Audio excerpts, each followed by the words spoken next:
Mga content na produce ng ABS-CBN Studios ang karamihan sa mga nangunang programa at pelikula ngayong 2024.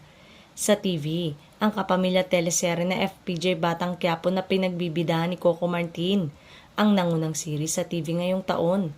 Nakamit nito ang all-time high rating na 18% sa kanilang August 18, 2024 episode. Dalawang bigating teleserye ng GMA Network ang napatumba ng serye ni Coco, ang Black Rider na pinagbibidahan ni Ruru Madrid at ang Pulang Araw na pinagbibidahan ni Alden Richard, Barbie Fortesa, David Licauco at Sanya Lopez. At hindi lang sa free TV patok ang FPJ Batang Quiapo.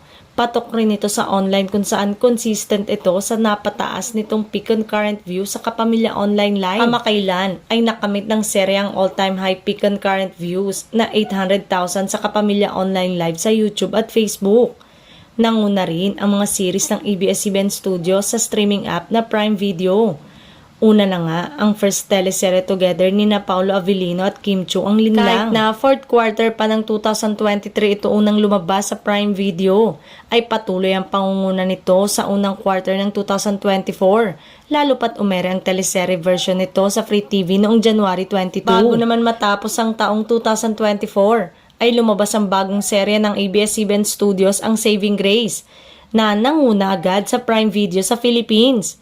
Consistent number 1 naman sa VIU ang first rom-com series ng Kim Pao love team ni Kim Chiu at Paolo Avellino, ang What's Wrong with Secretary Kim. Hindi nga naging hadlang ang kawalan ng prangkisa para hindi tangkilikin ang gawa ng kapamilya.